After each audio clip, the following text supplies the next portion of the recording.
Salut et bienvenue à toi. Le sujet d'aujourd'hui portera sur les géniteurs, plus précisément sur la différence de taille entre les géniteurs, les causes et l'impact que cela peut avoir sur les productions. Déjà, vous allez m'excuser du silence depuis quelque temps. C'est juste que j'étais un peu souffrant et je crois que ça va aller par la grâce de Dieu. Donc là, nous allons entrer dans le vif du sujet. La taille entre les géniteurs est très capitale dans le sens où si nous avons des géniteurs qui ont une taille différente, l'accouplement ne pourra pas être facile pour ceux-ci. Alors, comme cause immédiate, nous avons ici l'incubation des larves qui ne sont pas encore matures, ainsi que l'utilisation du matériel qui n'est pas adéquat pour cette incubation-là. Donc, certains ne maîtrisent même pas les techniques d'incubation pour pouvoir obtenir des meilleurs géniteurs ou encore les techniques d'engraissement pour pouvoir obtenir des larves matures avant l'incubation. Donc voilà déjà de manière ramassée quelques causes de la diversité de cette taille-là.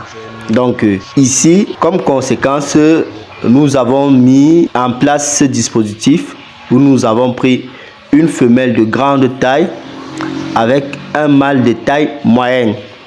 Nous avons mis dans un bac expérimental pour ici voir si l'accouplement va être possible.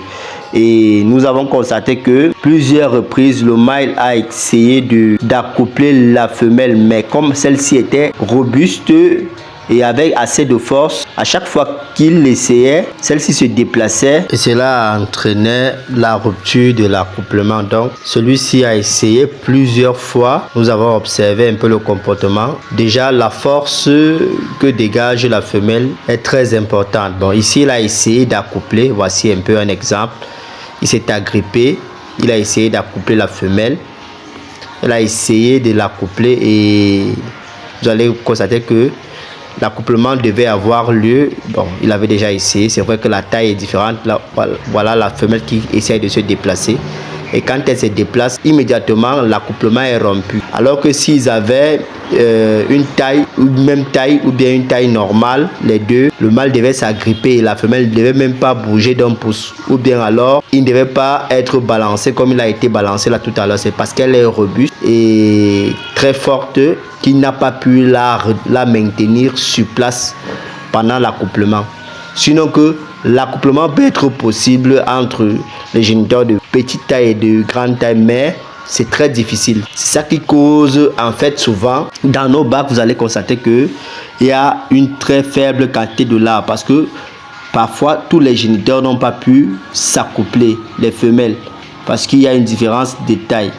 Donc, il est judicieux, il est préférable de maîtriser les techniques d'engraissement, de maîtriser les techniques d'incubation pour l'obtention des géniteurs afin de pouvoir avoir des géniteurs qui ont un même gabarit et ainsi faciliter l'accouplement entre ceux-ci.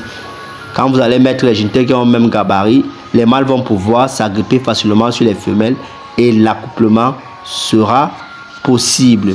Bon, ici, nous avons essayé de mettre une banane pour assurer ici la femelle et essayer de la stabiliser pour favoriser encore l'accouplement. Comme nous faisons souvent l'accouplement parfois avec de la canne dans les bouteilles, nous avons aussi essayé de reproduire ce même environnement ici avec cette banane. Elle s'est stabilisée, mais un autre cas que nous constatons, c'est que le mâle se désintéresse cette fois-là de la femelle. Il va plutôt chercher à se nourrir parce que depuis là, il se bat.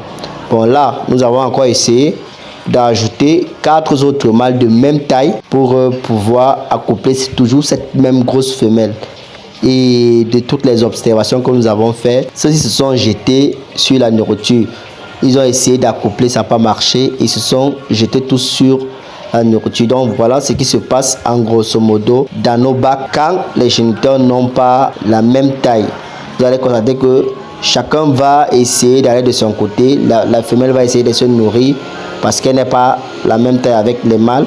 Et les mâles aussi vont essayer de se nourrir. Ça va faire en sorte que vous mettez les géniteurs dans les bacs et les pontes sont très lentes. Vous allez voir que parfois certains vont pondre même à 7 jours. Quand vous arrivez au 10e jour dans les bacs, parfois vous ne voyez pas les larves. Parfois les larves sont très petites parce que les pontes se sont faites un peu en retard. Bon, voilà un cas où nous avons les géniteurs qui ont un même gabarit. Vous avez vu comment ici le mâle s'agrippe sur la femelle. C'est vrai qu'il y a une grosse femelle à côté qui est en train de marcher. Et vous avez vu ici que le mâle s'agrippe sur la femelle et la stabilise en un seul point. Et l'accouplement se fait aisément. Vous voyez un peu, ici on a fait un peu un accouplement. Voilà, ceux qui ont le même gabarit, ils ont la même taille. Vous voyez comment il a stabilisé la femelle et elle ne peut pas se déplacer. Voilà de manière ramassée ce qui concerne la différence de taille entre les géniteurs. Bon, ici nous vous présentons une production des géniteurs qui ont tous le même gabarit. Quand vous avez ce genre de géniteurs-ci, vous aurez seulement de bonnes productions.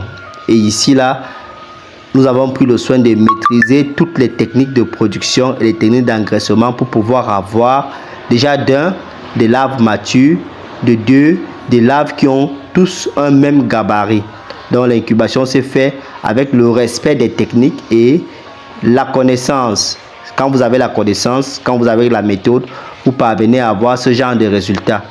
Les mâles comme les femelles ont les mêmes tailles et sont capables de s'accoupler sans avoir le moindre problème. Vous voyez un peu, les mâles et les femelles ont la même taille.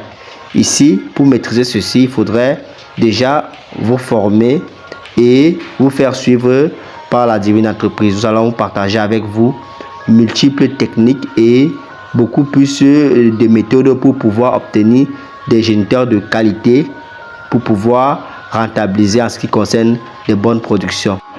Aussi, nous espérons que en 2025, vous allez un peu changer parce que depuis nous mentionnons sur les vidéos que vous devez toujours liker la vidéo pour pouvoir nous encourager. Nous constatons qu'il y a des vues, vous regardez les vidéos sans liker et cela ne permet pas de faire vraiment la promotion de l'entomoculture.